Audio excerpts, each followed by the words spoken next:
So magandang araw sa ating mga kawinding. So ito na yung ating finish product na gawa na natin mga kawinding.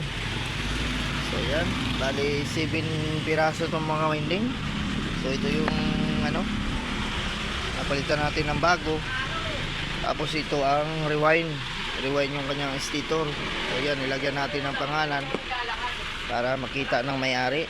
So yan mga kawinding, saka itong malaking angle grinder na pang industrial.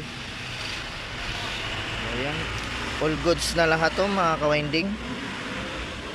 So ayan, so ilalagay na lang natin ulit ito sa kanyang karton mga kawinding. Ayan,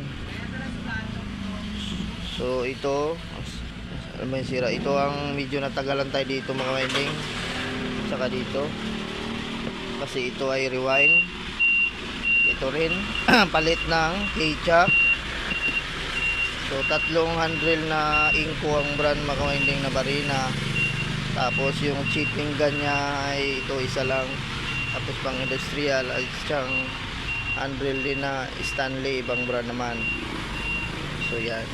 So ito mga kawinding ay hindi ko na ito na i-vlog kasi simple lang naman ang sira niyan. So yan, so ilalagay na natin to sa kanyang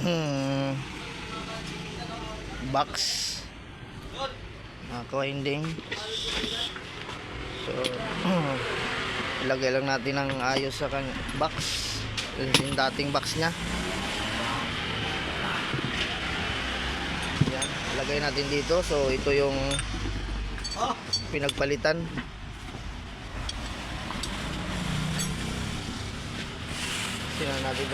Alisin na natin itong plastic.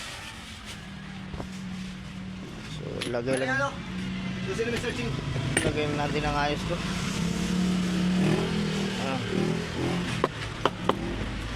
Lagay na natin ang ayos dito mga kawinding para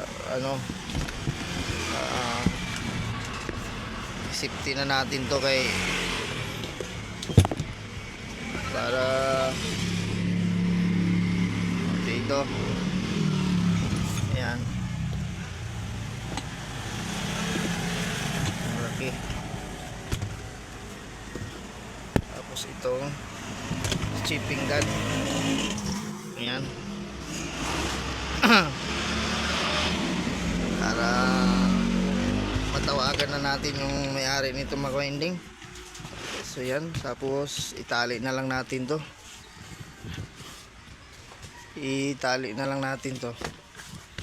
So yan mga kawinding, so okay na. So tali na lang natin to mga kawinding. So ito na ang update natin. So bye bye na mga kawinding. God bless all po sa ating lahat.